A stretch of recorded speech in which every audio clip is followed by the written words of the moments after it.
¿Cierto? Y entonces voy a permitirme compartir lo que corresponde a la unidad 1.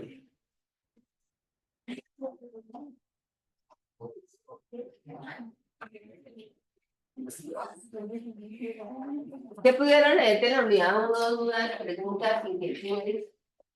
¿Sí así o dejamos sin luz? Sí, luz. A mí también porque esa luz es amarilla. Sí, es amarilla.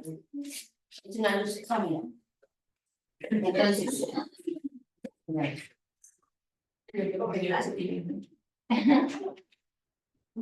Chicos. Unidad 1.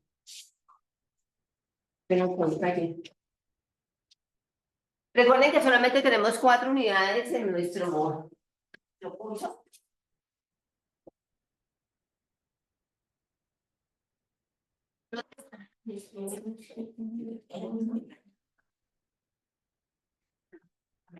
Nuestra unidad 1 se llama Generalidades de las normas jurídicas en Colombia.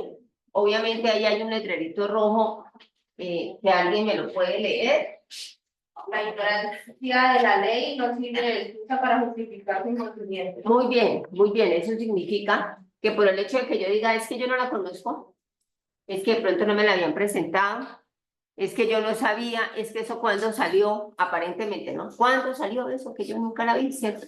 Pero dice, no, señor, por el hecho de que usted la desconozca no significa que no la deba cumplir o que las instituciones o las entidades de inspección, vigilancia y control no las hagan cumplir, ¿cierto? Eso pasa como el pico y placa, ¿cierto?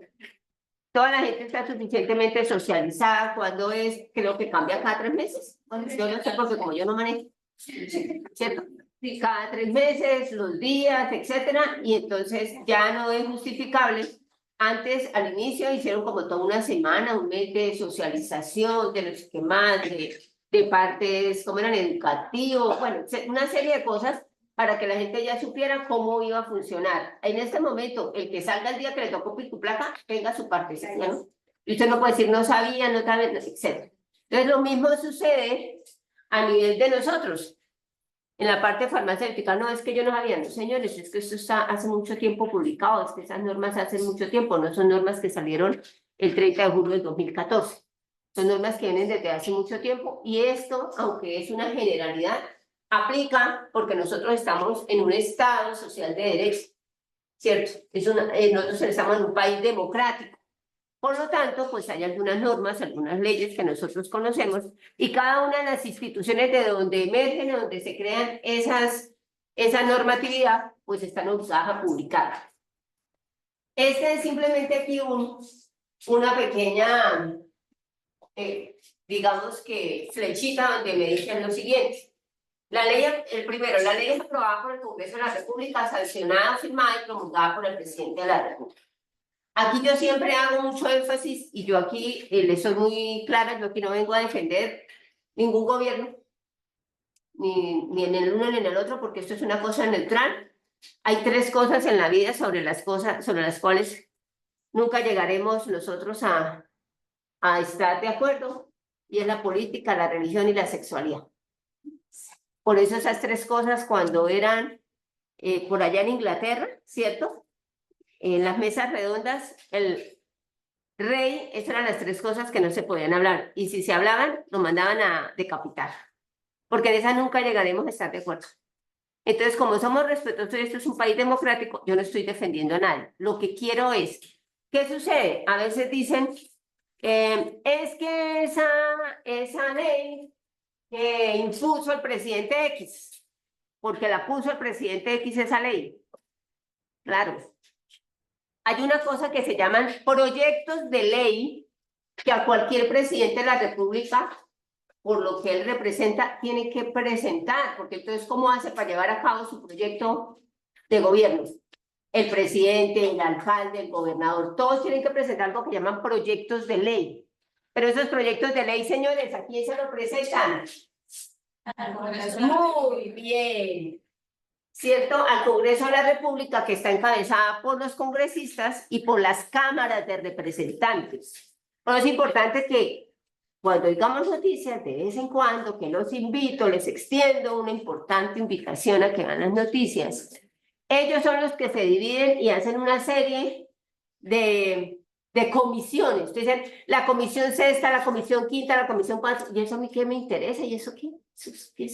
Pues sí, señores, porque cada uno de ellos, esas comisiones, tanto en el Senado como en la Cámara, están conformados por esos rectos representantes que nosotros elegimos y que tienen unas formaciones y una experiencia específica para tratar temas porque de la Presidencia de la República tienen que presentar proyectos de ley para todas las necesidades del país. Entonces, a quien se lo presenta, entonces le dije, mira, aquí está mi proyecto de ley, entonces van a determinar quiénes están en las comisiones para analizar ese proyecto de ley, y luego tu Congreso y la Cámara es el que dice, este artículo no, esto no, esto no, esto se deja, y cuando el Congreso y la Cámara determinan que así tiene que quedar el documento porque por votación lo determinan, entonces el presidente de la República, le guste o no, la tiene que firmar o promulgar. Una cosa es lo que presenta, igual aquí el alcalde, igual el gobernador. Una cosa es lo que presenta el alcalde y otra cosa lo que el Consejo finalmente en sus sesiones decide que según ellos eso es lo que debe quedar. Entonces es importante que nosotros hagamos ese análisis, porque a veces, como les decía al principio, entabla uno unas discusiones políticas, ¿cierto? Sin tener esos conocimientos, como yo aquí no estoy defendiendo a nadie. Pero sí es importante que sepamos quién finalmente decide, quién toma las decisiones a nivel de legislatura, quién las coloca y quién no, que hay intereses. Eso, por supuesto, que todos sabemos que sí. Entonces, pues cada cosa llegan, miran, no, que se cayó, ¿cierto? Que se cayó ese proyecto de ley, o que por ejemplo, con todo lo que está pasando con las reformas, que se hundió la reforma a la educación, es que, bueno, porque allá en sus sesiones se dieron cuenta que le iban a meter muchas cosas que no eran las que se esperaba que fueran, o por las decisiones que ellos ya hayan decidido allá en las comisiones. Entonces, es supremamente importante que partamos de eso, de que la sanciona el presidente y la promulgan, obviamente, de la Presidencia de la República. Los invito a algo que en el cual, después de que es promulgada, ¿cierto? Estas sancionadas, estas leyes, aparecen oficialmente en algo que se llama el Diario Oficial.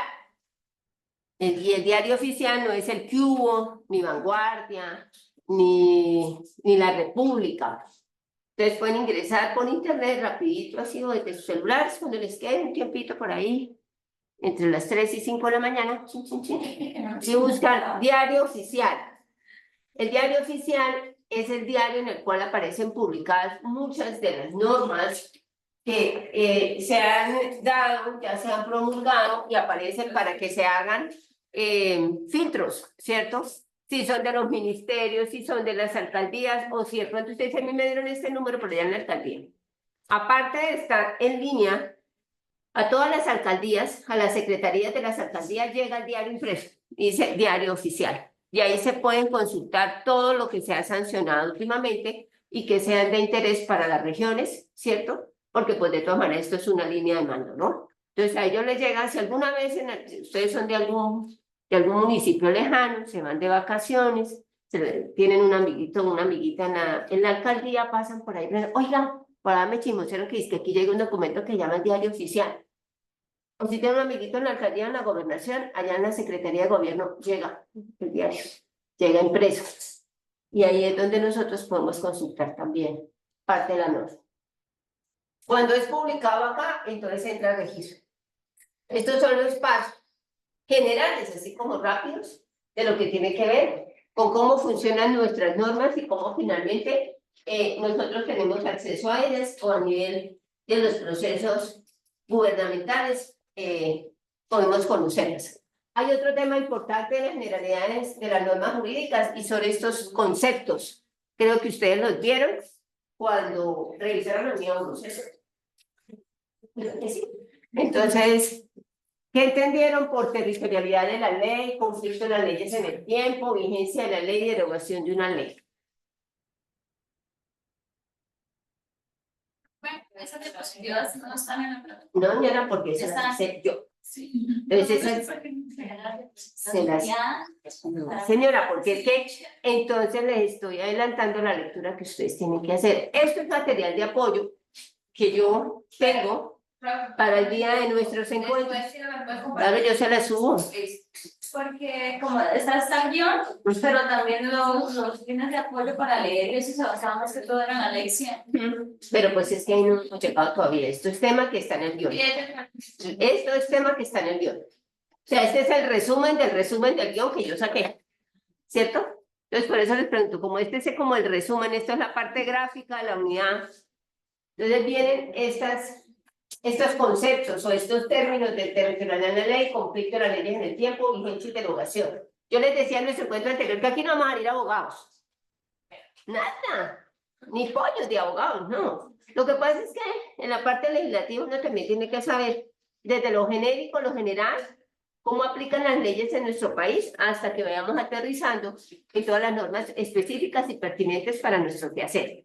Cuando conocemos general, de pronto podemos ya sí entender cómo funciona todo lo demás. Chicos, cuando hablamos de territorialidad de la ley, significa que las leyes no solamente aplican a nuestro territorio y a nuestros límites normales. Cuenta la historia que nosotros vimos geografía de nuestro país, ¿cierto? Que alguna vez nos tocó, los más viejitos como yo, nos ponían a mano a hacer el mapa de Colombia, el mapa político, el mapa geográfico, el mapa, ¿cuál era el otro? Hídrico, ¿cuál era el otro? El de límites con los países, el de los relieves, el geográfico, ¿cierto? A mí me tocó esa, ¿no? De pronto ustedes también, pero ya eran en la fotico en internet, a mí me tocó hacerlo a mano, ¿cierto? Calcadito, con colores, y le ponía uno el color azulito en el mar, y todas esas cosas lindas, claro. Chicos, entonces, la territorialidad de la ley no solamente aplica a que nosotros tenemos 32 departamentos, si no me falla la memoria, y que cada uno tiene unos límites territoriales, ¿cierto? Sino que nosotros también tenemos territorio marítimo, ¿cierto? O sea, eso involucra que nosotros tenemos como país, ¿cierto? Leyes que nos ayudan y nos respaldan, por ejemplo, en la parte marítima. Tenemos un archipiélago, tenemos una isla, tenemos en el Pacífico la Gorgona, tenemos San Andrés, tenemos Santa Catalina, etcétera, ¿cierto? Y esos son territorio nuestro. Entonces, ¿qué pasa? Que allí también aplican. ¿Se recuerdan que hace muchos años en el gobierno pasado hubo una discusión con Nicaragua? ¿Cierto? Ah, bueno, en ese entonces veíamos todavía noticias, ¿cierto? ¿Cierto? ¿Y por qué? Porque San Andrés queda muy cerca, si vemos desde el mar, queda más cerca a Nicaragua que a Colombia. Así de primera vista, si ustedes se ponen y miran, queda más cerquita aquí y queda más cerquita acá. Entonces, ¿qué pasa? Nicaragua empezó a decir, ah, está más cerca a mí. Entonces, esa parte territorial marítima, a mí me corresponde un pedacito, ¿cierto? Entonces, y usted no pelea por algo donde no le vaya a servir. Cuando usted pelea por algo es porque hay un interés importante ahí. O sea, usted no va a pelear por algo que le va a traer problemas, entre comillas, ¿cierto? Si usted pelea por una parte limítrofe marítima es porque ahí hay recurso. O sea, los países no se enganchan en peleas solo porque le quiero quitar el pedazo y yo, no. Siempre detrás de algo hay un beneficio. Y la plataforma marítima de San Andrés tiene mucho recurso pesquero. Entonces, ahí vienen. ¿Quién se quiere quedar con un pedacito de esa torta? Entonces empezaron las discusiones y desafortunadamente en ese momento los argumentos de Nicaragua estuvieron muy superiores a los argumentos de defensa del abogado colombiano. Y se perdió, se le concedió a Nicaragua una parte de esa plataforma limítrofe, para que hiciera usufructo de ella, que es usufructo, pues saque todo lo que haya ahí. ¿Cierto? Como cuando aquí se cosecha, etcétera, porque eso ya es suyo, entonces sáquenle todo. Y ya los que podían usufructuarse colombianos de ella no podían porque eso se lo da. Sin embargo, hace como 2 años, si no estoy mal, en estos últimos tiempos, volvieron a revisar, el país se consiguió un buen abogado, encontró una muy buena abogada, y entonces llevó eso a las cortes internacionales, a la Corte de la Haya, se llama la Corte, que es la Corte Internacional donde se dirimen los problemas de los países, como en este caso. Entonces encontraron una buena abogada, ¿cierto? ¿Sí o no? ¿Cierto? Como la abogada que defendió por allá a ese actor estadounidense. Ay, sí. Ay, sí, ve que sí. Esa sí sabemos, ¿no? Ah, ahorita me dice ella se llamaba así, ella se llamaba así, y ella trabajaba en Aquaman y no sé qué, y eso sí, ¿cierto? Muy bien, muy bien.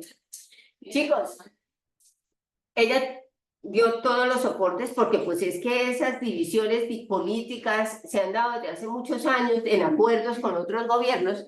Entonces defendió muy fuertemente y hasta ahí le llegó la alegría a Nicaragua. Entonces nos devolvieron nuestro pedacito de tierra marítima. De ahí hay dos cosas supremamente importantes. Una, que nos devolvieron, ¿cierto?, nuestra territorialidad en esa plataforma marítima. Y otro, que esa decisión que hizo la Haya fue fundamental para poder intervenir y dar un fallo en otros países en los cuales estaba sucediendo exactamente lo mismo. Entonces fue un referente para que en otros países con el mismo problema, entonces ya tomaran ese referente y sancionaran lo que debía que sancionar a favor de, ¿cierto? Eso pasa como, ahorita que vayamos a ver las acciones constitucionales, la tutela, cuando sale la favorabilidad de tutela a alguien, y yo también estoy teniendo esa misma situación, a mí me informan y yo puedo unirme a esa respuesta, ¿cierto? Y me voy a beneficiar porque a mí me está sucediendo exactamente lo mismo. Entonces, si al señor allá le dieron que sí, que tenía toda la razón, que no sé qué, y yo estoy con la misma situación, yo simplemente digo, en el fallo de tutela número tal, se falló a favor de esa persona, entonces yo también puedo ser beneficiaria de eso. Me acojo a ese fallo favorable de esa persona porque estamos en las mismas condiciones mías. Así sucedió con esto, ¿vale? Entonces, territorialidad de la ley lo entendemos de esa manera, como a nivel de nuestro país o los países de antes. Conflicto de las leyes en el tiempo son varias, 4 palabras o conceptos que son nuevos, que son como un poco extraños, ¿cierto? Para nosotros, porque no estamos acostumbrados a este tipo de terminología. Sin embargo, como les digo, son palabras que es importante para saber cómo se actúa. Entonces, y retroactividad de las leyes penales. Entonces, por ejemplo, ¿quién ve el primero? Un ejemplo sería la sanción por no haber presentado tus impuestos. Solo te pueden sancionar por el periodo en el que te encuentras. Además, la ley explica que las sanciones, y en general las nuevas normas, si no favorecen al infractor, tienen un efecto irretroactivo. Muy bien. Entonces, el ejemplo que viene ahí es, si durante el 2020 se tomó una ley que sube o baja la tarifa del impuesto a la renta, esta nueva tarifa solo aplica para el periodo de renta siguiente, que al ser anual solo aplicaría para el 2021. ¿Quién aquí declara renta? Todavía no somos. Muy bien, sí, todavía no. Esperen que sean adultos. Esperen que sean independientes. Señores, ¿qué pasa? Este ejemplo va hacia eso, declaración de rentas. Este año yo tengo que declarar renta en el mes de septiembre u octubre, pero la declaración de renta mía es de todo lo que sucedió en el año inmediatamente anterior, en el año 2013. Entonces, si por ejemplo este año dicen, vamos a incluir que se va, ya no, usted declara renta, pero por ejemplo porque tenía unos ingresos de hasta 100 millones de pesos, pero se dijeron no, solo a partir de 150 millones de pesos. Uy, qué chévere, entonces no tengo que pagar renta. No, señora, no la paga, pero el año entrante. ¿Por qué? Porque apareció este año y yo estoy declarando lo que hice el año pasado. Y todavía sigue vigente que yo declaro renta porque tengo unos ingresos de 100 millones de pesos. Entonces, eso no me cobija. Para el año entrante, en el 2025, que voy a declarar la renta del 2024, y ya en el 2024 dijeron que declarara renta los de 150 millones de pesos, pero yo solamente ingreso 100, pues estoy exenta de declarar renta. Pero este año no. Este año me toca con todo lo que yo tuve el año pasado. ¿Sí me voy a entender cómo funciona? Así funcionan las declaraciones de renta. Ya no, es que este año llevo 6 meses sin trabajar, entonces ahorita en septiembre no tengo que declarar renta. No, señora, eso le aplica pues para el 2025. Tiene que pagar todo. Si el año pasado trabajó muchísimo, ingresó muchísimo, pues saque la plata y pague. Así no tenga trabajo este año, porque usted está pagándolo el año pasado. ¿Vale? ¿Vamos? Muy bien. La retroactividad es, hoy es legal fumar en la calle y mañana entra en vigor una ley que castiga dicha conducta. Condenar la acción de fumar ayer no estando en vigor aún, esta ley sería una retroactividad. O sea, ayer, hagamos el ejemplo, ayer podemos fumar en la calle. ¿Sí? Y hoy entra y entonces alguien va y dice, yo no vi fumando ayer, aplíquenlo, señor. ¿Por qué? Exactamente, o sea, yo no puedo decirle, póngalo preso, porque ayer se fumó como 50 cigarrillos. Pues sí, él se intoxicó, pero es que ayer era legal fumar. Pero si yo lo encuentro hoy, es que yo lo vi hoy a la 1 de la mañana. Bueno. Si eso es otra cosa y nos dice que empezó a regir a partir de las 0 horas del día de hoy de agosto del 2024, pues la llevo. ¿Listo? Bueno. Ultraactividad es el otro término. Y lo hice con este ejemplo que es el que la idea es que tengamos de esta manera para poder entender cómo se aplica, porque realmente lo que yo busco en el curso de legislación es la aplicación, ¿cierto? Es la aplicación de la norma. Entonces, ultraactividad, una ley antigua tiene efectos al futuro aunque esté derogada. Ustedes vieron que en la anterior diapositiva, perdónenme, me vuelvo un momentico, dice, y por eso a veces nosotros reñimos con los conceptos de los jueces. La nueva norma, si no favorece al infractor, tiene un efecto irretroactivo, si no lo favorece. Entonces vamos acá. Los de aquí me van a leer la ley roja. El 20 de febrero de 1990. No. De 9 de 12 de 1995, homicidio 15 años. Bueno, entonces, ¿qué dice ahí? Que esta ley dice que el homicidio es a cuánto? Sí, se lo pongo en el bolso. Entonces, ¿qué dice acá? El señor X cometió el delito de homicidio del 20 de enero de 1996. Ahora leamos qué dice la ley roja. El 20 de febrero de 1996 es condenada por la ley roja a 15 años de prisión, es decir, hasta el 19 de febrero del 2010. Muy bien, ¿listo? Perfecto, o sea, aquí eso es una cosa súper flash, porque a un mes después ya lo condenaron eso. Pasa siempre en Colombia, ¿no? Es una cosa en un mes, es una ya, ¿cierto? Muy bien. Ahora ya me van a leer la ley azul. ¿Qué dice la ley azul arriba? Ley 1 de 2000, homicidio a 25 años. La ley 01 del 01 del 2000, ¿cierto? Bueno, listo, perfecto. O sea, 25 años. Espérenme, quito este pedacito negrito porque me lo compré. Entonces, ¿qué dice en la parte de abajito de el concepto?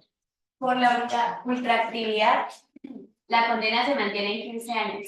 El señor tendrá derecho a su libertad el 19 de febrero del 2010 por haber pagado los 15 años de la ley más favorable. Aunque la ley roja esté derogada el 31 de 12 de 1999. Muy bien, miren. Esta decía que iba hasta que fue el desde el año 1995, 15 años. O sea, esta iría hasta el 19 de febrero de 2000. Perdón, si son 15 años de 1995 más 15, ¿cuántos años? Bueno, está aquí hasta el 2010, ¿no? Pero en este momento dice que de 1995. Pero ley azul, o sea, esta, ¿cuándo apareció? O sea, 5 años después de haber promulgado esta de los 15 años, ¿cierto? Aparece 5 años después.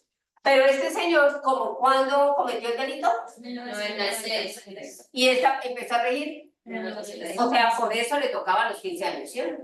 Porque fue, digamos, que un año después, o sea, estuvo entre el 95 y el 2000, en ese rango de tiempo, antes que esta apareciera, él cometió el delito. Entonces, por eso le dijeron, tenga sus 15 años, ¿cierto? Y teniendo sus 15 años al 9 de febrero del 2010, ¿cierto? De acuerdo con este concepto.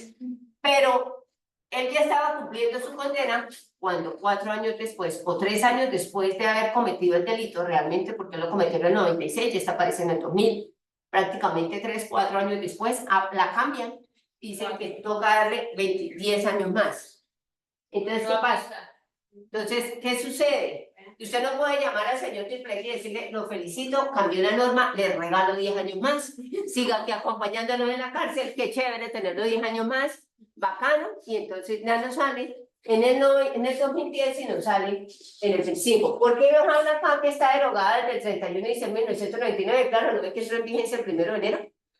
Entonces terminó su trabajo el 31 de diciembre de 1999, ¿cierto? Entonces el señor no le podemos salir con ese cuento, que no, señora, porque es que yo no cometí el delito en el 2001, yo cometí el delito en el 96 y estaba vigente esta. Y así, discúlpeme la expresión que voy a decir, les guste o no, yo solamente voy a pagar 10 años. Y si me porto juicioso, y si estudio, y si no tengo problema, voy a salir mucho más rápido. Creo que tengo una pregunta. Señora. Bueno, bueno, la ley de turismo para pensión, pues, el ejército tenía la ley 214. Sí, luego creo que la ley de para los trabajadores públicos. Sí. Esa ley de Transitorialidad. Pues es que eso depende cómo hayan llegado a los acuerdos de la transitoriedad, hasta cuál fecha o hasta cuándo lo cobijan. Eso ya son acuerdos particulares que tienen y determinan la ley hasta cuándo aplicaría. Eso pasa, por ejemplo, como los acuerdos que hacen los sindicatos, por ejemplo, de Ecopetrol, del Magisterio, frente a hacer unas transitorialidades, más mayor beneficio a las personas que estaban bajo esa norma, ¿cierto? Y ya, los que vengan, pues se tienen que adecuar a la nueva norma, pero eso sí ya es acuerdo entre las instituciones propiamente dichas y los tiempos que ellos decidan. Ahí sí no, esa transitorialidad sí es a ese nivel, son muy particulares. Si no, queda especificado en estas leyes o al finalizar. Si ustedes ven de pronto decretos y eso al finalizar dice transitoriedad, por tanto, o sea, se va a mantener la que traíamos antes por 5, 7, 2 o un año, tantos meses, y a partir de ahí es que empieza a regir la nueva, ¿cierto? Para hacer el paso o para tratar de que la gran mayoría, vuelvo y repito, siempre las leyes tienen que favorecer. Entonces, si tenemos nosotros, la universidad dice, la nota mínima probatoria es de 3, pero después aparece que la nota mínima probatoria es de 3.5. Entonces dicen, pero ese 3.5 empieza a regir a partir de el primer periodo del 2025. O sea, ustedes todos tienen sus imágenes, dice este periodo con 3 pasos. ¿Cierto? Sí. Y prepárense, los que quieran hacer especialidades o posgrado, la nota mínima probatoria es de 3.5, ¿no? Sí, sí. Porque son programas ya de especialización, ya tenemos una madurez en nuestra formación, una dedicación. Entonces, en algunas universidades, las notas mínimas aprobatorias en posgrados es 3.5, no 3. Una pregunta, acá estaba docencia universitaria, pero ahora ya no aparece. Señora. Acá estaba la especialización de docencia universitaria, pero ya no está en el cronograma de programas. No sé si fue que no le renovaron el registro calificado, porque todos los programas tienen que hacerse renovación de registro calificado generalmente cada 7 años. Entonces puede ser que o no le renovaron o están haciendo de pronto alguna... bueno, hay otra cosa. Pues para que los programas se mantengan vigentes, pues tienen que tener unas matrículas mínimas de estudiantes. Generalmente los posgrados, cuando no se tiene una matrícula mínima, entonces la universidad opta por dejarlos allá para si la renuevan o no, o esperar una nueva corte que haya mayor cantidad de estudiantes para ver si poderla ofertar. Porque eso suele suceder, maestrías, posgrados, porque es que son formaciones que no son nada económicas. Entonces no todas las personas tienen para sacar 10 millones, 8 millones para hacer esa formación. Entonces, de pronto, por eso en este momento posiblemente, creo, no desconozco la razón, pero puede ser una de ellas. Chicos, abrogación de una ley. ¿Qué es abrogar una ley? Pues obviamente se da porque en el sistema jurídico se sustraen normas y afectan ya sea su validez, su vigencia, su eficacia o su extinción, ¿cierto? Y por lo tanto, al hacerles esas extracciones de algunas de esas normas, pues su eficacia no es la que se espera, ¿cierto? Entonces, en ese momento decimos que se abroga porque afecta la vigencia, eficacia y extinción. Entonces, por ejemplo, la ley 100 tendría, si se abroga, significa que se le extrae, por ejemplo, la parte de las tecnologías de, no, que se quite la parte de pensión, por ejemplo. ¿Cierto? Si yo extraigo lo de pensión, porque esa es una de las 3 bases del Sistema General de Seguridad Social en Salud que está incluida en la ley 100, inmediatamente quedaría abrogada esta ley, porque obviamente su eficacia no va a ser la misma, y eso me afectaría el normal desempeño de todos los procesos que se lleven allí, ¿cierto? En algunos casos, aunque no se nombra así, por ejemplo, tenemos un documento, nosotros teníamos el decreto 2200 del 2005. Ese decreto 2200 es el que reglamenta todo lo que tiene que ver con servicios farmacéuticos y establecimientos farmacéuticos, donde se determinan los directores técnicos y otros conocimientos que tienen que ver con el sector farmacéutico. Sin embargo, y eso lo vamos a ver más adelante, en la unidad 3, debido a que la normativa en salud es tan amplia, todo lo de salud está normatizado, lo farmacéutico aún más. Entonces uno ve normas para todos, para los médicos, para las enfermeras, para los procesos, para las atenciones, para todo. Todo está excesivamente normatizado y todo está así como cada uno por su lado. Entonces, por eso, a partir del año 2016, apareció el Decreto Único Reglamentario en Salud, que es el Decreto 780. En ese Decreto 780, que es bastante interesante, son como más de 800 páginas para divertirnos en este puente del 7 de agosto. ¿Cierto? Lo que buscaron fue unir todas esas normas que estaban fuera en un solo documento. Entonces, cuando lo veamos, vamos a dar cuenta que allí en algunas de esos apartes, sobre todo el capítulo 10, que tiene que ver con toda la parte farmacéutica, vamos a encontrar conceptos y abajo dice decreto 2200 no sé qué, ¿cierto? ¿Por qué? Porque fue sustraído. Entonces fue enviado a conformar el 780. Entonces, el 2200 digamos que puede tener un concepto de abrogación o de derogación, porque ya no está, nosotros lo encontramos, ustedes pueden encontrar de sus celulares y buscan por internet y van a encontrar el decreto 2200 del 2005, pero realmente él ya se encuentra inmerso en el capítulo 10 del decreto 780 del 2016, entonces, ¿cuál está más vigente? ¿El 2005 o el 2016? El 2016. Chicos, les hago esta claridad desde ahora, porque como ustedes van a estar, volvimos otra vez a estar en el FPI, alabado sea el Santísimo, ¿no? Sacramento del altar. Este curso entró otra vez a FPI. Cuando ustedes van a hacer las sustentaciones, porque muy seguramente vamos a tener que nombrar esa norma, por favor no me van a hablar del decreto 2200. No lo hagan porque una vez me da un ataque, ¿cierto? Me da un infarto agudo al miocárdico. Entonces, tienen que hablar del 780, si les aplica a ustedes del decreto 780 del 2016 y luego de otras reglamentaciones que apliquen de acuerdo al tema que ustedes van a seleccionar. ¿Listo? Eso lo vamos a ver más adelante, pero desde ahora, mire, desde ahora les estoy diciendo, para cuando vayan y me digan, ya nomás me van a ver así los ojos. Por favor. Subrogación, otro término que hay, este se aplica mucho y de pronto ahorita, y lo vamos a analizar muy rápidamente, es cuando nos menciona que uno de los titulares del contrato por ciertas circunstancias ya no puede seguir. Entonces, por ejemplo, tenemos un apartamento, una casa en arriendo, me tengo que ir de viaje, no sé qué más, pero lo acabé de tomar y el arriendo con la inmobiliaria de un año. Entonces, ¿qué hago? Yo lo cedo. Entonces salgo letrero, porque si lo entrego me cobran 3 meses, ¿cierto? Por incumplimiento. Entonces yo no tengo plata para ese incumplimiento porque me salió un súper trabajo en otra parte y me tengo que ir. Entonces yo empiezo a decir, lo cedo. ¿Qué pasa al cederlo? Pues obviamente ese contrato, digo, entonces a usted le sirve así, entonces vamos y cambiamos en el contrato el titular, ¿cierto? El nombre del arrendatario. Entonces, ¿qué está sucediendo? Que hay una subrogación porque uno de los titulares de ese contrato murió. Lo mismo en las personas jurídicas, cuando se hacen los cambios de presidencia, de las juntas directivas, que ya el presidente no es este sino otro.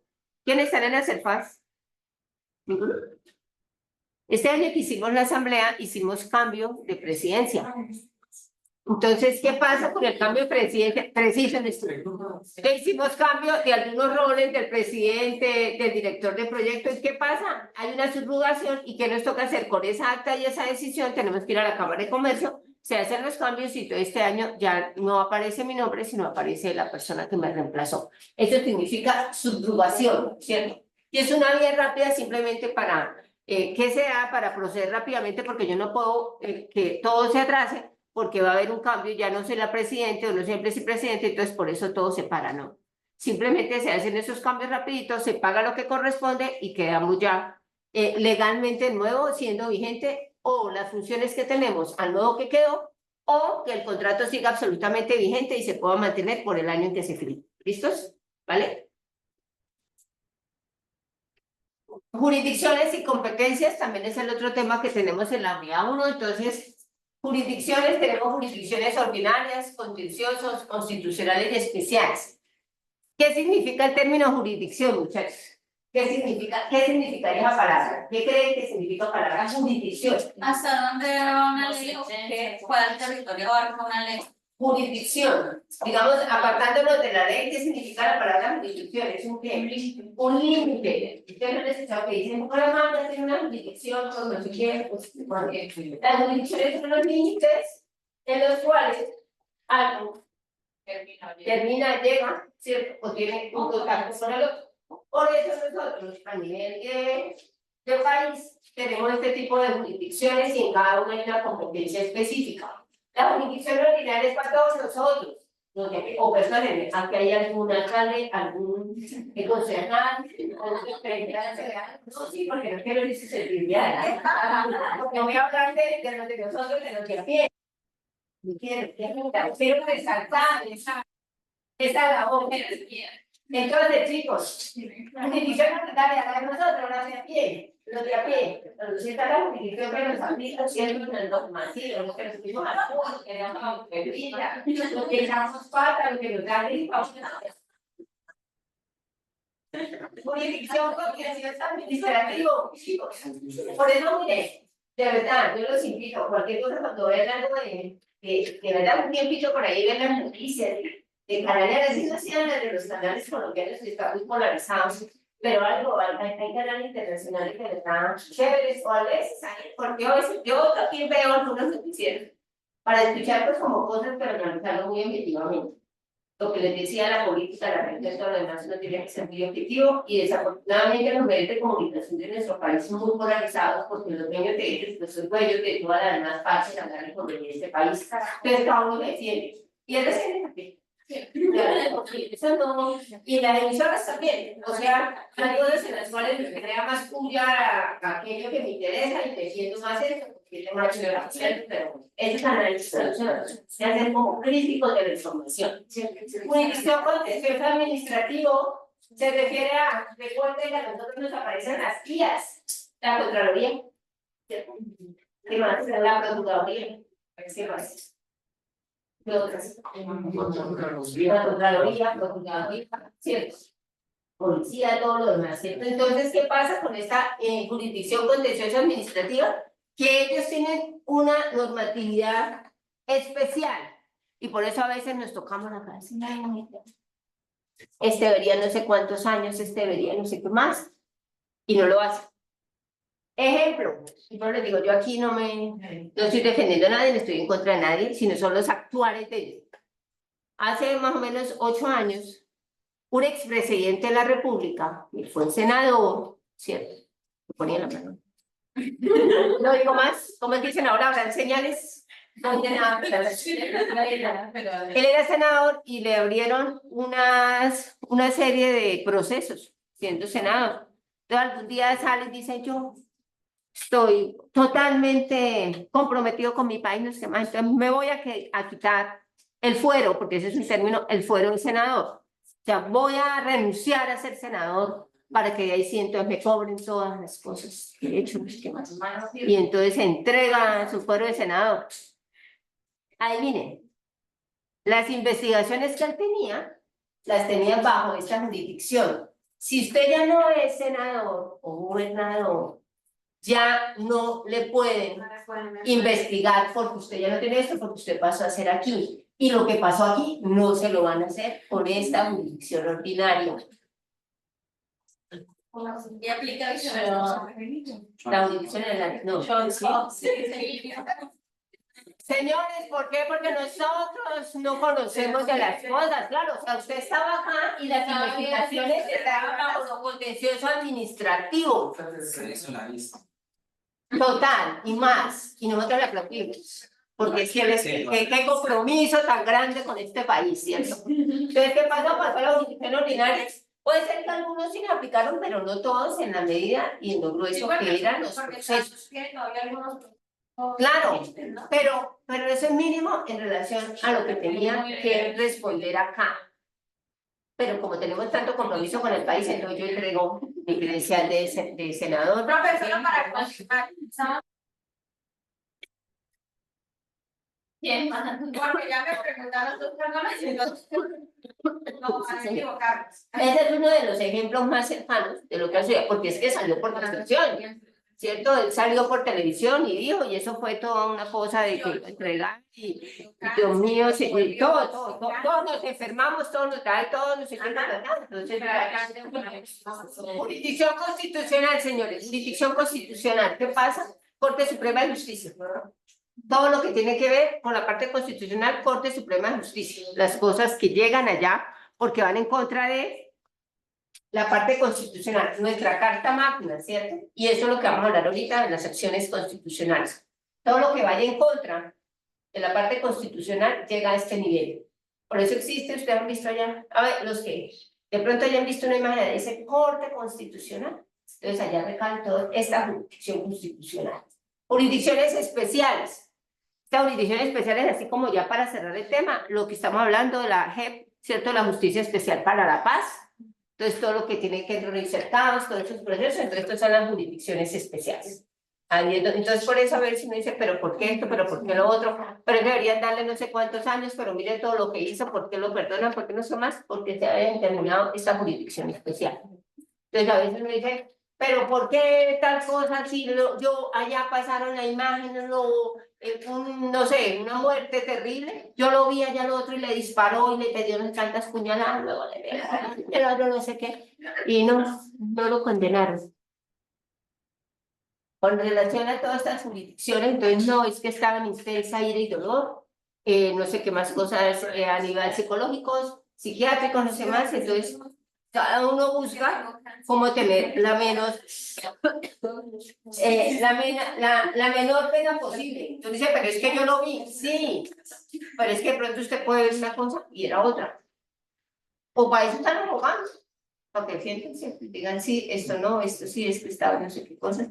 Todo lo que se está presentando con los feminicidios, por ejemplo, yo ese día le preguntaba a alguien, a mí me está generando una pregunta bastante interesante a nivel psicológico y es, sí, está obviamente reprochable, totalmente reprochable cualquier muerte.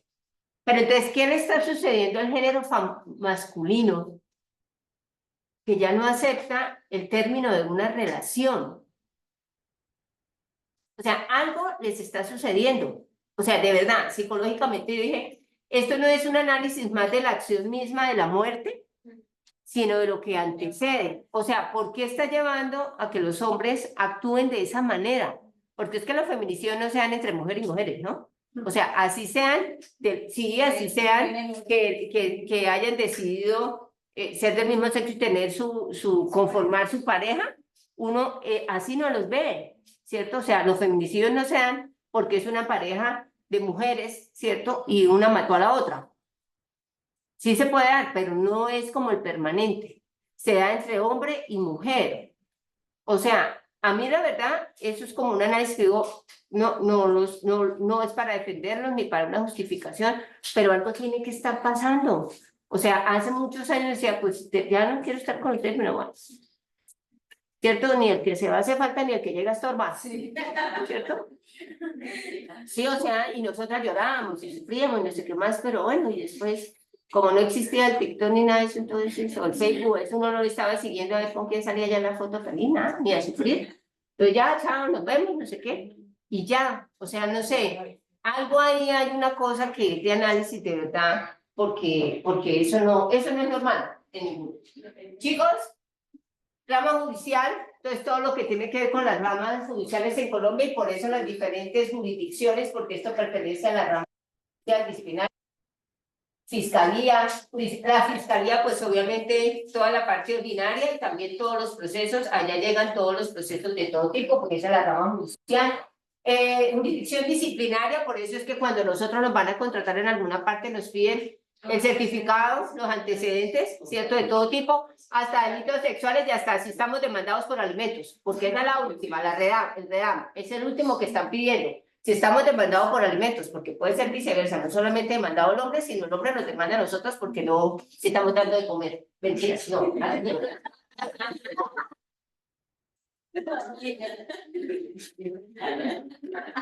Yo no sé, eso es como cierto, ¿no? Chicos, ordenamiento jurídico, entonces rige en un lugar determinado, es como yo les decía, es como una pirámide, se llama la pirámide de Kelsen, que ustedes ahí la mencionan en el módulo, ¿cierto? Este es un ordenamiento jurídico de lo más a lo menos, o sea, cuál es lo más grande, y finalmente en qué se convierte la base de nuestra pirámide.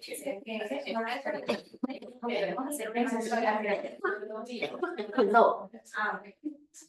Como les decía a algunos compañeros cuando llegaron, la pirámide de Kelsen, digamos, perdón, en el guión hay algunas actividades que en su momento se orientaron para hacer. Todas las actividades que vamos a hacer, el guión nos va a servir de una base para que en el otro encuentro, quiero escucharlos muchos de la unidad 2, ¿cierto? Porque ya me están debiendo 160 horas, ¿no? Eso. Entonces, chicos, hay algunas actividades que lo dicen ahí, ustedes simplemente, si les parece, quieren decir, oiga, venga, miro si existe otra pirámide de Kelsen, otra fotico, cómo está distribuida, lo podemos hacer. Pero mientras no les diga qué vamos a hacer, pues no desgastemos el tiempo haciendo cosas que digan en el guión que yo no les he dicho que hagamos. Entonces, hicimos el taller hoy, Constitución. Para lo otro vamos a mirar algunos temas que tienen que ver, como estamos en Sistema General de Seguridad Social y Salud, vamos a ver temas de la reforma a la salud, de la reforma pensional y algunos temas que tienen que ver con lo que está en el momento. Porque tenemos proyectada una reforma, pero todavía no está vigente. Y todavía hace falta 2 años de este gobierno, ¿no, señor?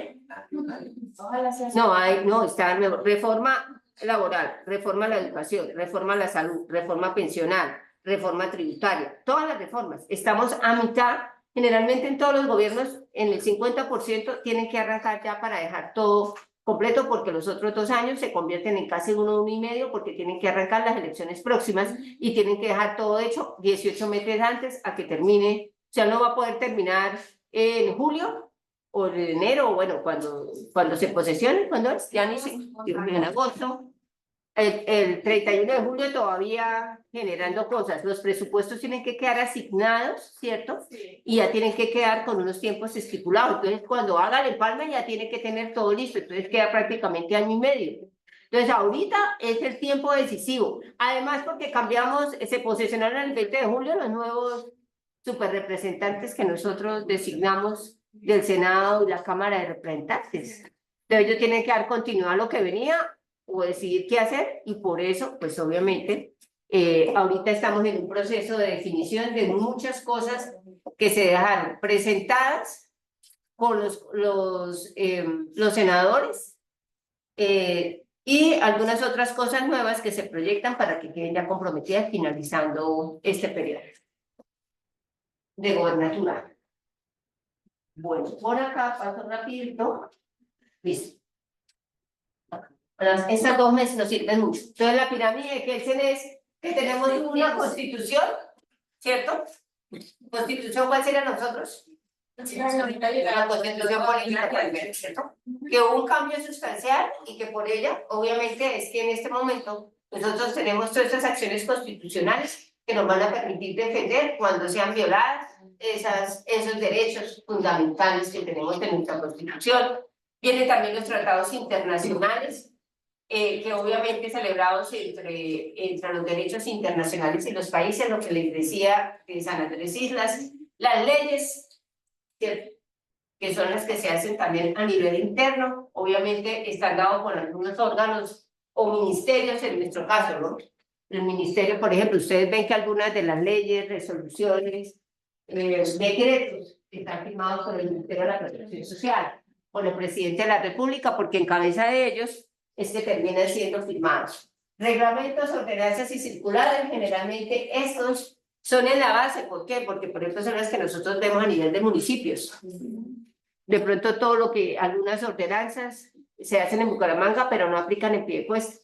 Fíjense que hasta hace unos meses el pico y placa era solamente en Bucaramanga. Ya quedó toda la zona metropolitana. Entonces se amplió ese tipo de resoluciones, ordenanzas o circulares. Y esta es, por digo, la base, porque todo va de la presidencia, ministerios, ¿cierto? Después viene la parte regional, en cabeza de quiénes, de los gobernadores, asambleas municipales, alcaldes y concejales. Y más abajito los barrios, juntas de acciones comunales, ¿cierto? Y los representantes de las comunas, y allí tienen los representantes, y después las juntas de acciones comunales, ¿listo? Eso es lo más pequeñito. Y aquí lo mismo, viene la Constitución, las leyes, las resoluciones legislativas, los decretos supremos, las resoluciones supremas, en algunos términos de la suprema, solamente decretos y resoluciones, ministerios, Congreso, y algunos en las leyes, perdón, aquí hay una cosa que se llama también las leyes orgánicas y decretos de urgencia, ¿no? Cuando hay alguna situación, ustedes de pronto han escuchado en algunos municipios, inundaciones, situaciones, entonces sacan leyes de urgencia para poder cumplir con el debido proceso de atender esa necesidad ya, independientemente de lo que la ley diga. Por ejemplo, hay una inundación terrible, entonces simplemente se genera un decreto para que el alcalde o el gobernador pueda tomar los recursos que de pronto estaban designados, no para otras cosas, sino en otros tiempos diferentes, con una norma y una ley, sean tomados para atender esa urgencia. ¿Qué nos pasó en el COVID? ¿Cierto? Tocó hacer un decreto de emergencia. Claro, eso fue mundial, pero a nivel nacional. ¿Y qué recursos que habían que tomarlos y direccionarlos por la urgencia que había? Y después esos alcaldes o los gobernadores no van a entrar en procesos, es decir, es que cambiaron la función o esos fondos porque ya está establecido que fue bajo una emergencia, sea de tipo sanitaria, o sea de salubridad, o sea por alguna situación que ha vivido ese municipio. ¿Listo? Simplemente los poderes políticos del Estado, que los conocemos muy bien, el legislativo y el judicial. O sea que son asignados ciertos para hacer las cosas específicas. Cuando pasan las cambian y la persona prioritaria. No podemos cambiar de destinación. Si por ejemplo hay algo para la escuela, pero si no haya alguna cosa, no puedo convocarlo de la escuela para allá. Pero si tengo recursos, por ejemplo, en la biblioteca, pero yo tengo unos recursos de biblioteca o unos recursos designados para una remodelación, para una actividad, pero que las tenía programado para hacerlo finalizando el año, puede coger esos dineros y puede atender la urgencia, ¿cierto? O la unidad de riesgo y desastres también tiene unos recursos para aportar allí. Entonces, lo que le dan es la capacidad al alcalde para poder tomar unos recursos y poder, digamos, atender esa emergencia y después no están inmersos en que desvió dineros y en procesos administrativos que no le convendrían por tomar una decisión equivocada. Entonces, si no hubiera pasado nada ahí y yo tengo que efectuar ese dinero hasta diciembre, pues todo se espera hasta diciembre, ¿cierto? Pero si pasa alguna situación, entonces, lo que les digo, lo que se le hace es esa potestad, sea al alcalde, al gobernador o al presidente, para tener esos recursos y poder atender esa urgencia manifiesta. Como nosotros, pues en nuestro país tenemos la unidad de riesgo, ¿cierto? De gestión de riesgo, que también por allí se direccionan algunos dineros, pero como las alcaldías, la parte regional tiene independencia y tiene unos presupuestos y unos recursos, tendrá que direccionarlos para esa necesidad. ¿Listo? No es cambiarles de la destinación. ¿cierto? O en caso ya, finalmente, que sea una cosa terrible, se definirá, pero son procesos administrativos largos. Y los alcaldes o las personas que están administrando no quieren arriesgarse luego a que le abran un proceso por alguna cosa que no hizo bien. Y sin embargo, y todo, pues bajo las necesidades de nuestro país y que hay tanto dinero, fíjense el escándalo que hay con la unidad de gestión de riesgo, con las camionetas, ¿en qué?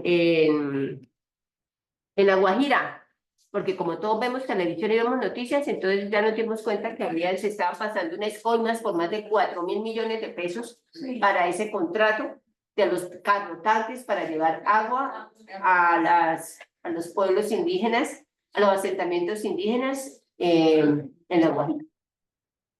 Entonces, hay mucho dinero y desafortunadamente no somos tan legales como ser. Bueno, chicos, ¿quién arranca?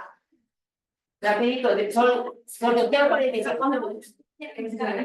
Van a descargar la presentación o algo porque entonces para...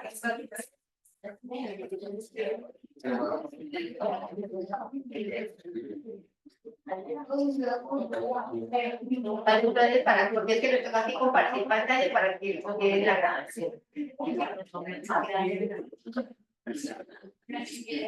cosa?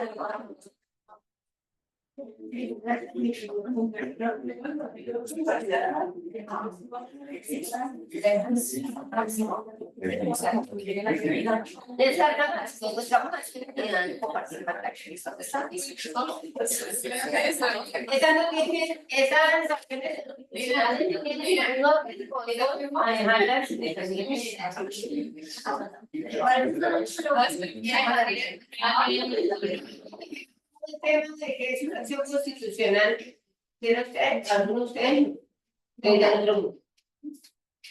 Es que como algunos no vinieron en el encuentro pasado, ustedes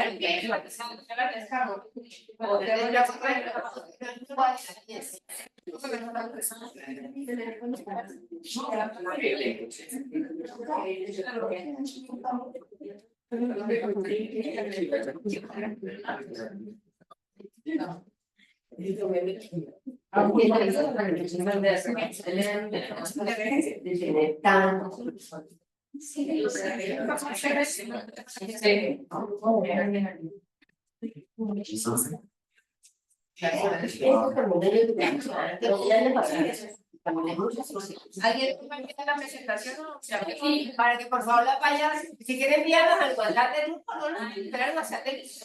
Y una vez las descargamos porque tienen que quedar ahí.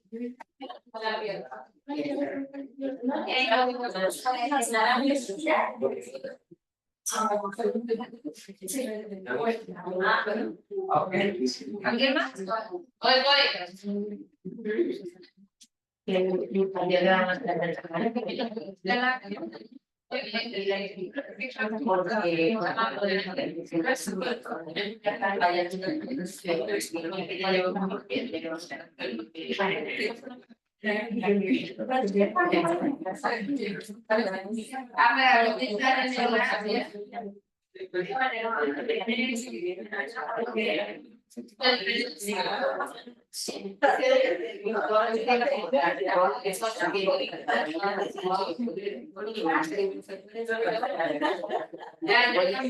Y se busca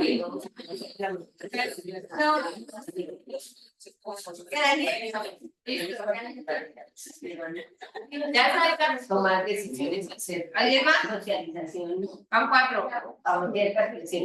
Bueno, si nadie quiere, va a tomar el 4, ¿alguien más falta? Hay derecho de petición a la data de así por protección al consumidor, falta. ¿Alguien más? Nosotros creo que lo tenemos que ver. Porque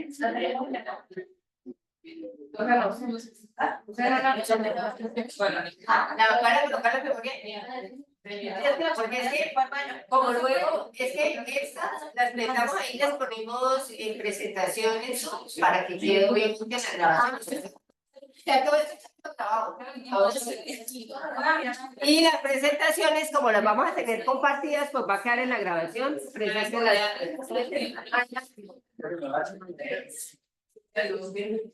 Pueden iniciar entonces.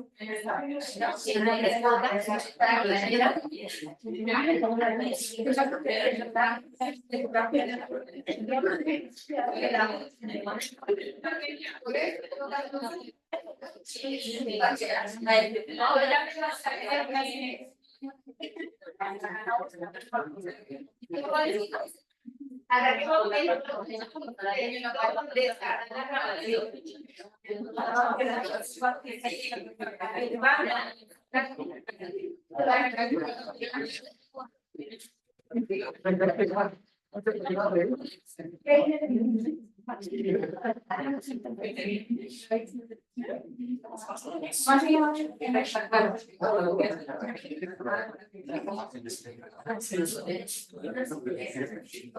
Buenos días. Recuerden que esto no está en el guión, que como les dije, estos temas van a subir a presentación en el foro, escúchenme, lo van a subir en el foro y estas presentaciones, porque este tema se incluye en preguntas para la primera evaluación. Adelante. Bueno, nosotros vamos a hablar sobre el derecho de petición. Mi grupo está conformado por Sara Jiménez, Luisa Mantilla, Alexis Pinzón y Ana Ruiz. Bueno, el derecho de petición es la facultad que tiene toda persona de dirigirse o presentar una solicitud ante cualquier ente gubernamental o persona o también una entidad privada. Sirve para pues solicitar información, documentos, pedir prestación de servicio, reclamar un servicio, quejarse de un servidor o funcionario o sugerir mejor calidad.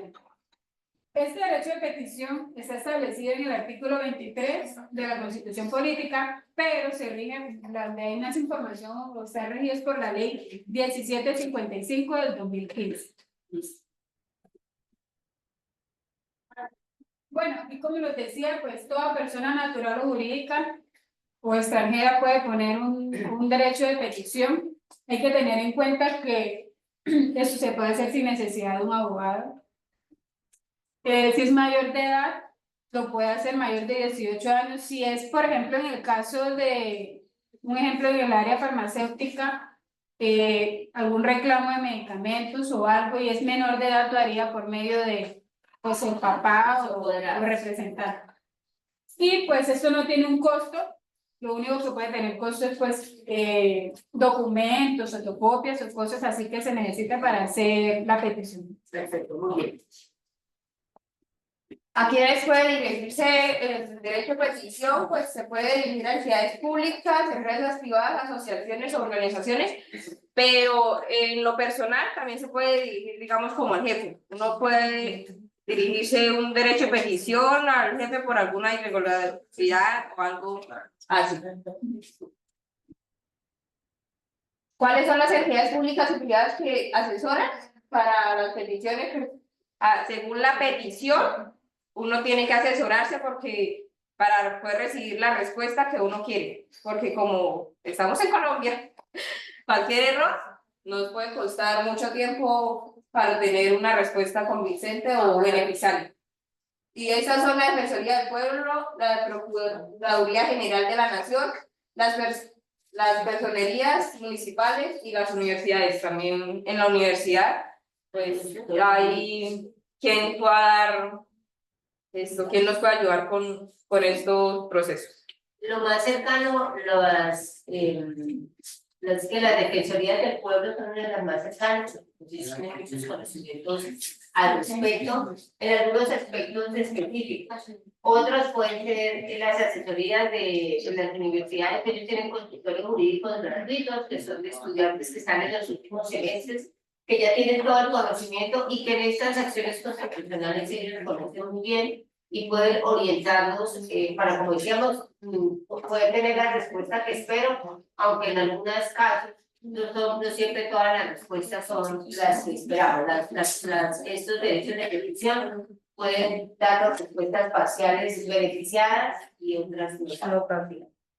Debe incluir el derecho de petición. Debe incluir la queja o el reclamo a la entidad que va a dirigir. Esto debe llevar el nombre de la persona, el número de cédula, incluir algún caso, el número de pasaporte, en caso de que sea un extranjero. La explicación clara de por qué su queja o su reclamo, cuál fue el acontecimiento que lo conlleva a llevar esa solicitud, los motivos o las razones. Dice que se puede hacer verbal o escrito, pero por lo general sea verbal también debe llevar un seguimiento en el cual el registrador debe hacer como una nomenclatura para que quede el registro y puedan avanzar para la respuesta.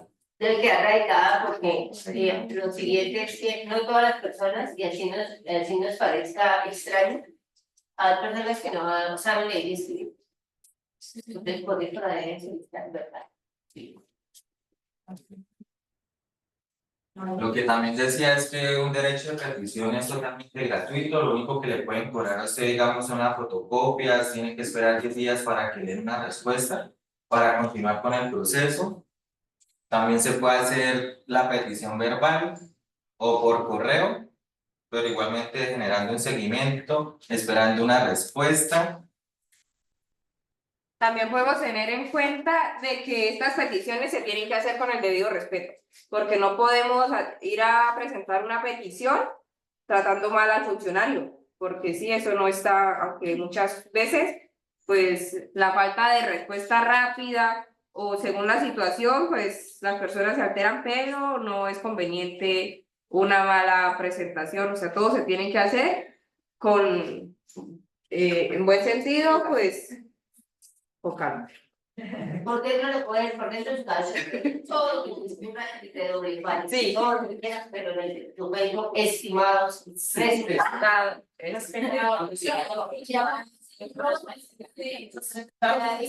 La recepción de la petición. Hablamos del tema que hay en algunas ocasiones se presenta de manera verbal y ya que es un derecho constitucional, las personas encargadas de recibirla tienen que apoyar a esa persona, explicarle los procesos, lo que le puede faltar y lo que no.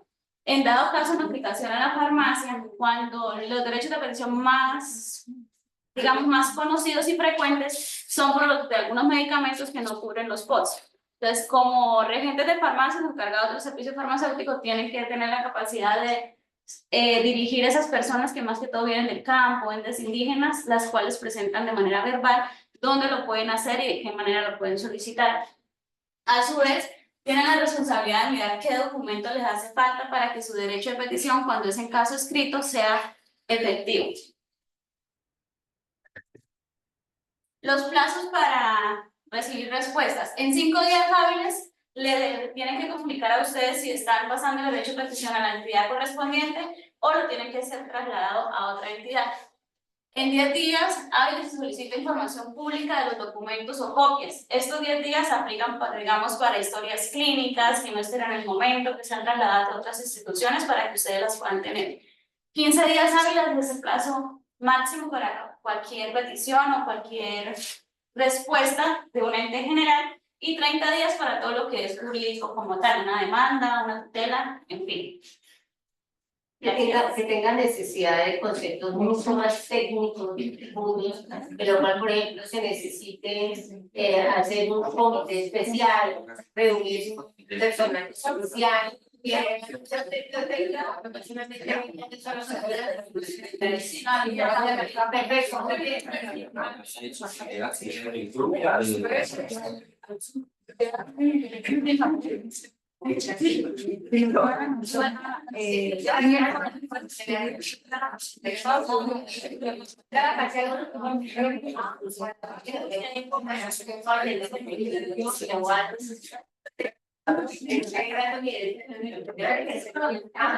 Por la vía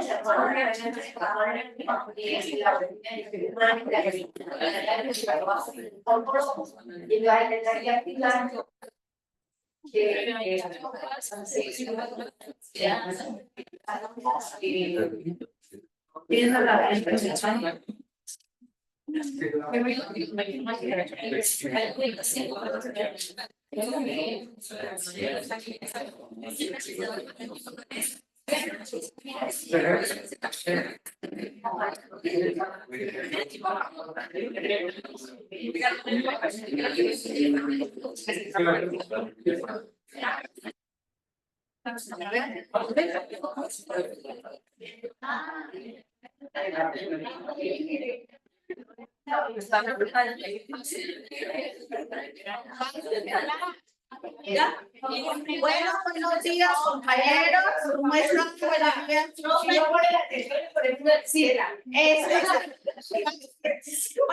nos ocupas número 2. Le vamos a dar información acerca de la acción de tutela que está conformada por Esmeralda Cáceres, Laura García Bustos, Edima Yerli, Martín Valentina y quien le habla, Clara Zulay Palcucho.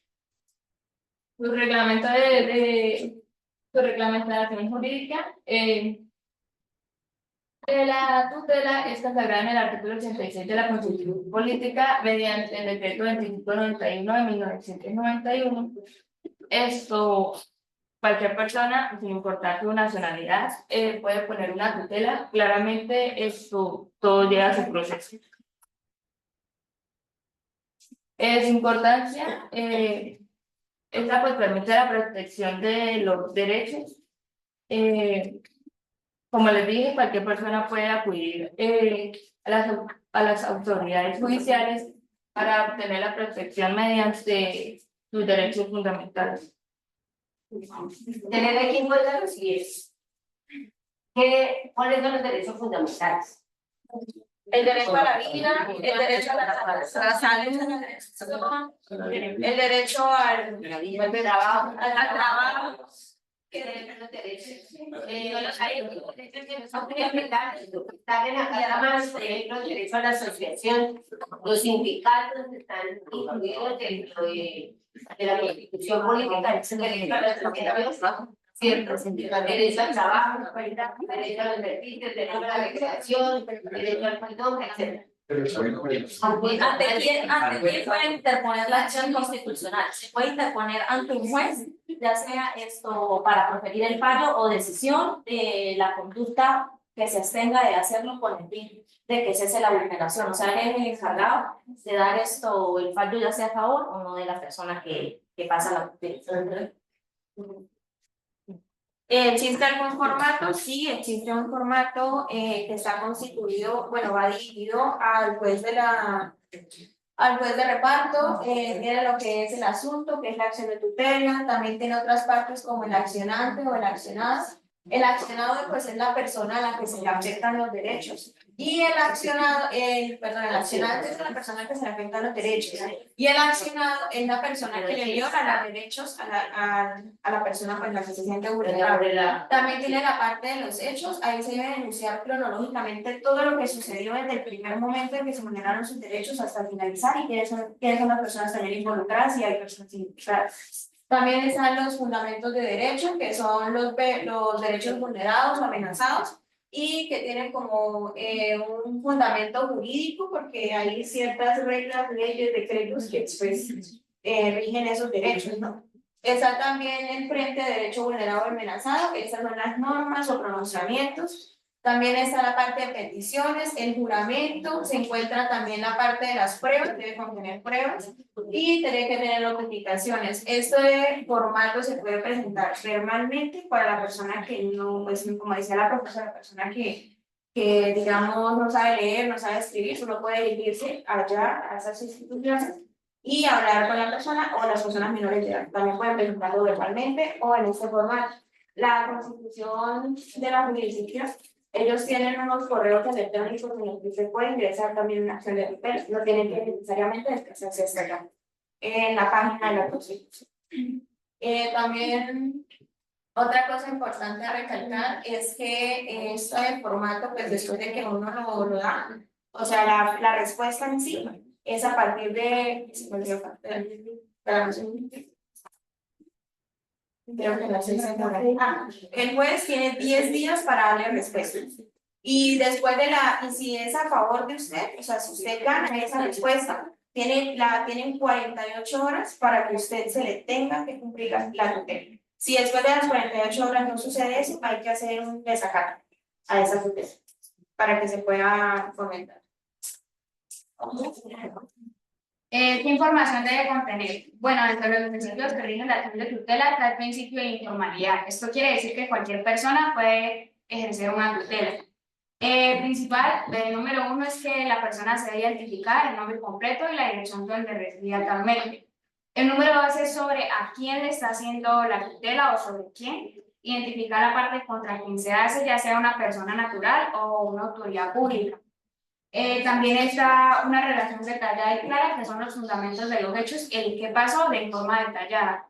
Está también lo de la exposición de los argumentos, las pruebas que tiene contra esa persona, no puede ser solamente verbal, sino que tiene que tener pruebas, digamos, hechos contundentes sobre qué pasó o qué sucedió.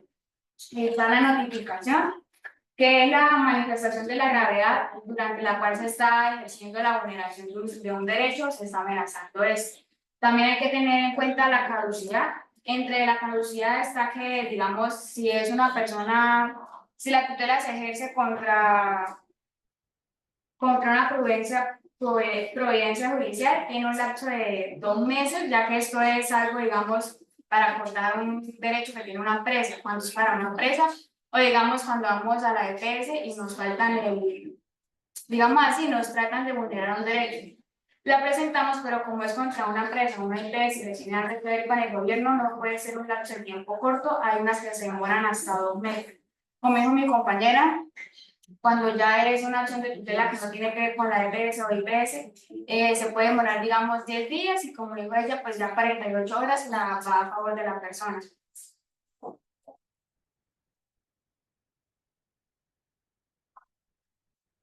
Bueno, ¿contra quiénes se interponen la acción de tutela? Se pueden realizar contra entidades públicas de orden distrital o personas particular con nombre propio lo pueden realizar. Contra entidades públicas de orden nacional, ya como sea de pronto si nosotros tenemos problemas ya nacionales e internacionales, podemos nosotros también interponer una acción de tutela o una persona que directamente, digamos que no tenga la nacionalidad colombiana. Y tenemos también contra actuación del presidente de la República, que entre eso pues también podemos encontrar todo lo que son la Procuraduría General de la Nación, la Fiscalía General de la Nación, y también contra las actuaciones de fiscales y procuradores. En este caso, pues nosotros también pues tenemos un ejemplo de que si nosotros ingresamos a la parte de la Registraduría Nacional, nosotros podemos encontrar diferentes ejemplos de la mayoría de las tutelas que se han otorgado durante el transcurso del tiempo.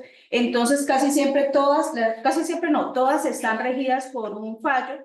Y el ejemplo que yo les tengo es de 185 del 2024, en los cuales nos da un ejemplo de una señora de edad de 85 años de edad que ella tenía problemas cardiovasculares, isquemia, tenía hipertensión, y a esta señora se le negó rotundamente un medicamento comercial que era nifedipino, del cual pues ella pues tenía que estarlo comprando, y pues obviamente pues su condición económica no le favorecía. Por esta razón ella pues implantó la tutela y pues ella ganó, porque pues nosotros mirando ahí pues en todas las que yo estaba consultando ahí, la mayoría de las personas que pasan una acción de tutela casi siempre ha sido por salud, porque muchas de las personas se le están denegando salud ya tanto de medicamentos que no son no post, tratamientos de cirugías, de trasplantes. Entonces ahí podemos encontrar varios ejemplos de los cuales pues nos podemos guiar también. Y como pues anteriormente nos dice la profesora, o sea, si alguna persona que no se le está otorgando este derecho, pueden revisar ahí todos los antecedentes en cuanto a salud y ahí se pueden ayudar para poder ganar una acción de tutela. Y pues ahí ya pues tenemos las biografías de donde sacamos todo de la Corte Constitucional y todo sobre la acción de tutela. Gracias.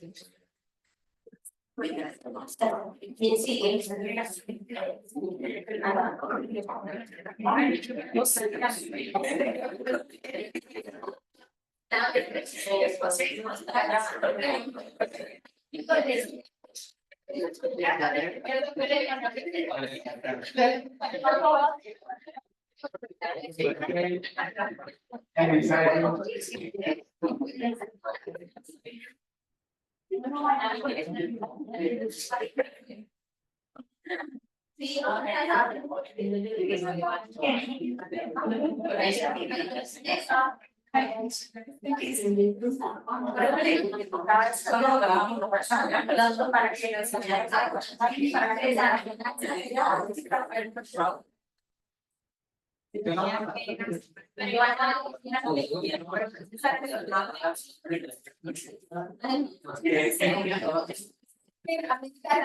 falta? A ver, ¿qué más?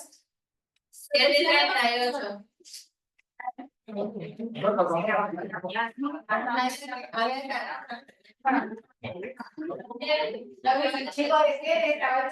Es que en los anteriores grupos no me colocaron el compartir el Zoom. Estamos grabando una tema de subirla, o sea, quedó solamente la charla, pero no quedó la presentación. Entonces, adelante, no pasa nada porque cuando usted para el Pero todas la tenemos en el foro para así. en el foro tenemos la cooperativa,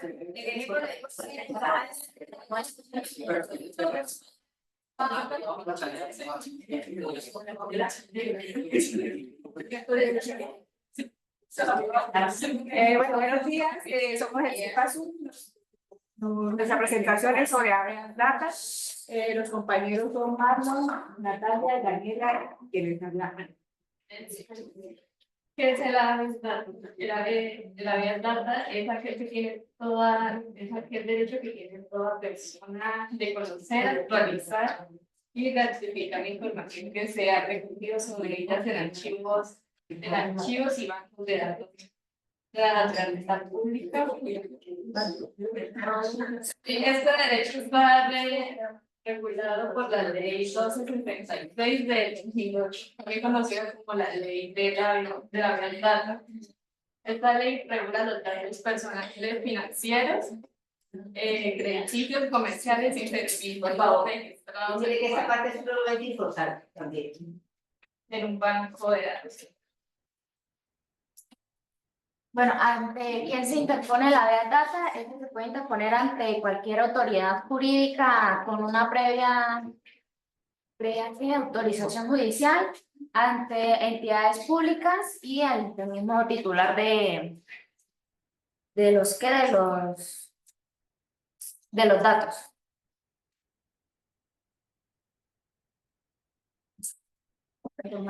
Y ese es el formato que se presenta para poder... Eso es un ejemplo de formato, que ahí donde el primer texto se hace la solicitud, en el segundo se pone lo que es el nombre del titular y ya en la parte última se selecciona el derecho que se quiere ejercer con ese...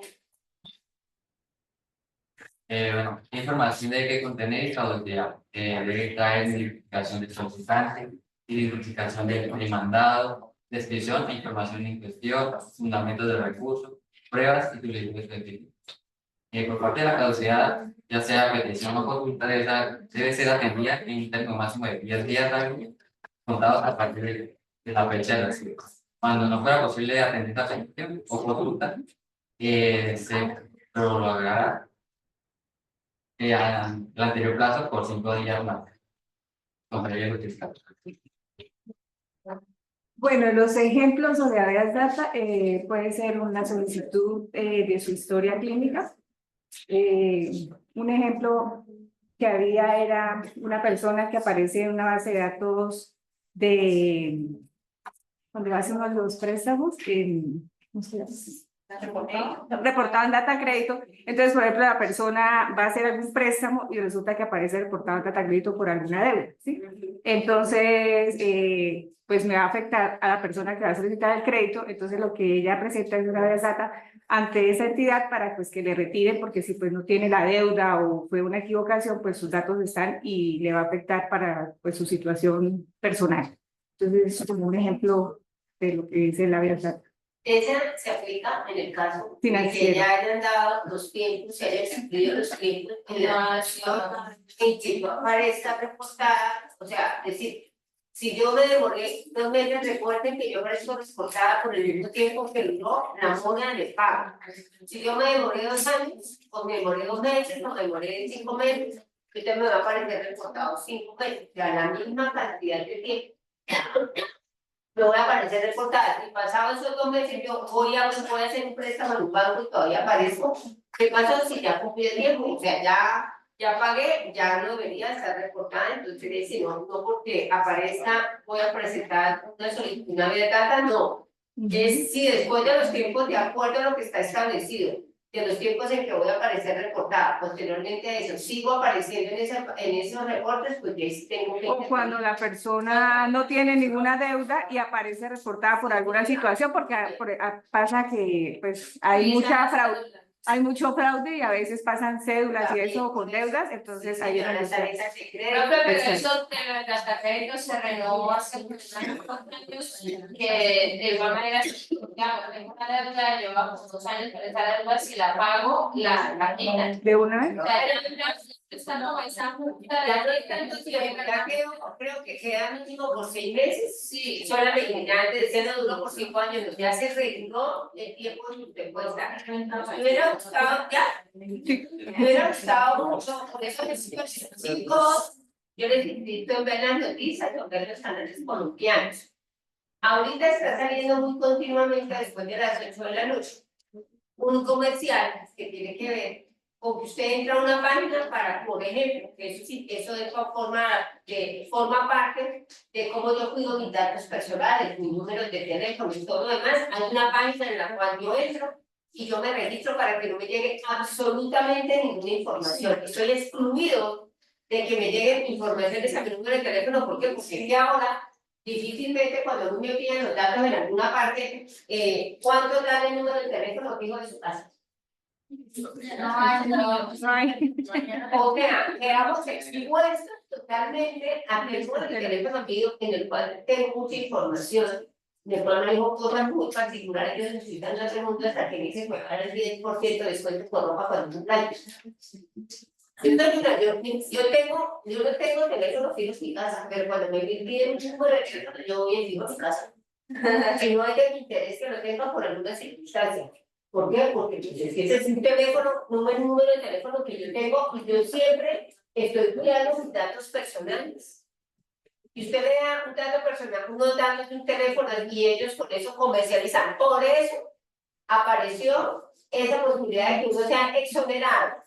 Tiene que entrar a una página que creó el Estado, no sé si es del Ministerio del MINTIC, no recuerdo, pero dice, entre los esquemas, coloque los números, y queda exento de que usted le esté llamando mensajes, lo esté llamando de claro, lo esté llamando Una consulta, y esa exoneración, o sea, es para todo, ¿no? Señora, El número de, digamos que es como si quedara bloqueado para todo eso. para ese tipo de cosas, usted no está dando la autorización para eso. Así uno de los datos que ustedes le piden a uno. Sí, pero entonces después cuando lo van a utilizar, entonces dice que no lo puede llamar, está exonerado. No puede, pero usted se genera que esté dejando todo tipo de cosas, porque es que eso es lo que está sucediendo. Y eso forma parte de una estrategia para cuidar los datos. Uno muy fácilmente le piden datos, a mí me pueden dar datos, pero me pueden dar los que yo considere que no son sensibles de manejo. Y fíjense lo que pasó el año pasado, que hackearon unas páginas de seguros, unas páginas de empresa, las hackearon. ¿Qué pasa? Al estar expuestos todos mis datos, cosas que son sensibles de enfermedades, no tengo respeto, infidelizaciones sexuales, direcciones, todo lo demás, que requieren medicamentos de alto costo y que otros van y los tienen a nombre mío. Entonces, mire que estas páginas no son tan seguras y ahí es donde aparecen una serie de cosas que a la mejor dice que yo aparezco por allá reclamando. Entonces, también hay cosas de las cosas que nos podemos controlar. Yo necesito que seamos muy cuidadosos con esos datos. Sí, claro, ahora todo es electrónico, pero no es infalible, fíjense lo que pasó. Y en algunas entidades del Estado, hackearon allá. Ahora ya no solamente le meten caldera, hackean también las páginas, ¿cierto? A los documentos también, ¿cierto? Chicos, tenemos mucho cuidado con eso, tengamos mucho cuidado, porque no es muy fácilmente, no me teléfono le sueltamos con el celular, porque yo no tengo a la casa, no me acuerdo, de algún número, alguna otra cosa, si no es sencillo. Pero si es con una cita médica, pues obvio, porque en esto donde preparamos casi,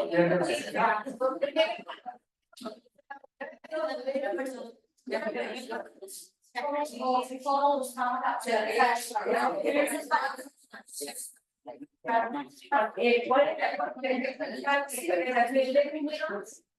Para esa metodología preferente,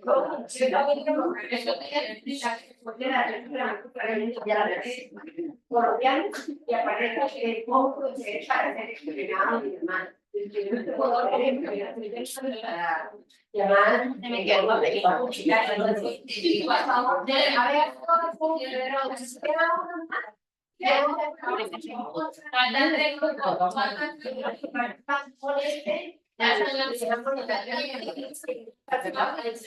Sí, el martes viernes.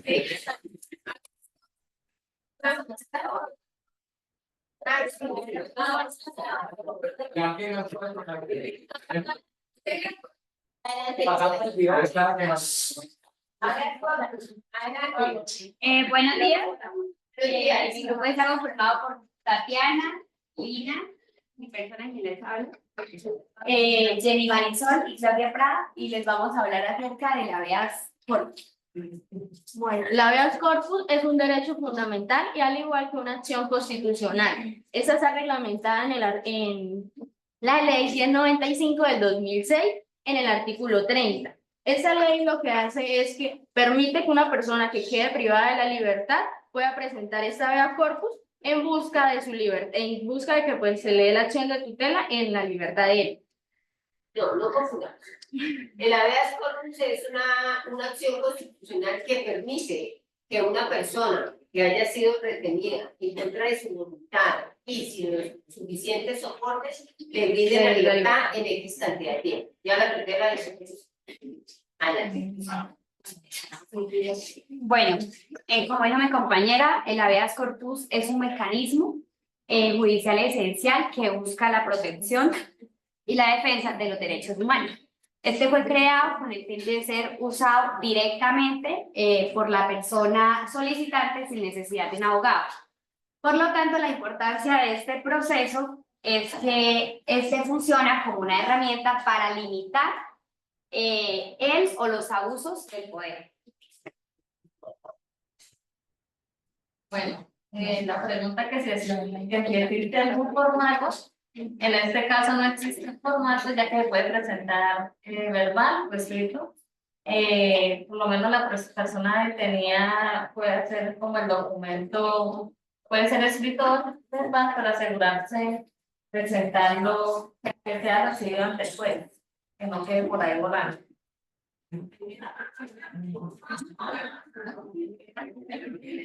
Información que debe contener el habeas datos. El nombre de la persona que se busca favorecer por medio de la acción presentada. Las razones por las cuales se considera la privación de la libertad, de su libertad, si es legal o arbitrario. La fecha de reclusión y el lugar donde se encuentra la persona privada de la libertad. En caso de conocer el nombre y cargo del funcionario que ha ordenado la privación de la libertad. El nombre y documento de identidad y el lugar donde se encuentra el solicitante. Y por último, la información bajo la gravedad del juramento, que se considerará prestado por la presentación de la petición, de que ningún otro juez ha asumido el conocimiento de la solicitud de habeas corpus o decidido sobre la misma.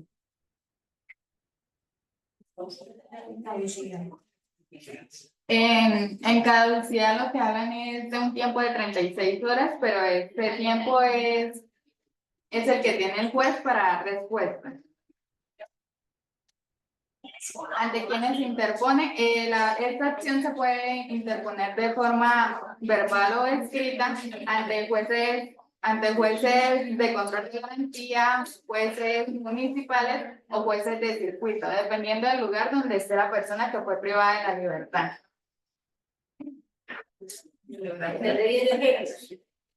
El primer grupo donde dio que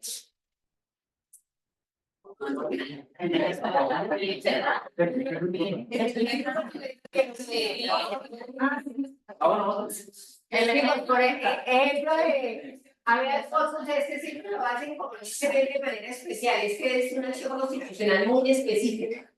¿Cierto? Personas privadas de la libertad, ¿cierto? Sin una causa, una razón. O sea, usted, por ejemplo, si estuviéramos en Colombia, lo que está sucediendo en Venezuela, que las personas que están protestando van, la buscan en la casa y se la llevan. Sí, todos los que han estado protestando y el cacerolazo y todo lo demás, están yendo allá fuerzas gubernamentales, ¿cierto? Y van y la sacan de las casas y se la llevan, sin ningún soporte, sin ninguna razón. O yo voy saliendo de mi casa y llega la policía o algo, venga, vamos porque la tenemos que retener, pero bajo qué circunstancias. O no es el micrófono, que es una persona. Sí, pero no se sabe porque, por ejemplo, en algunas imágenes salen como aparentemente alguien, personas oficiales a retenerlas, pero no se les ve la cara, no se les ve, entonces sí pudiera ser, pero pues como no se sabe porque todo el mundo está amedrentado por la situación, entonces lo que único que se han identificado a través de las noticias es que hay algo en común y es que se llevan las personas que han estado en las protestas, o sea, que es la oposición.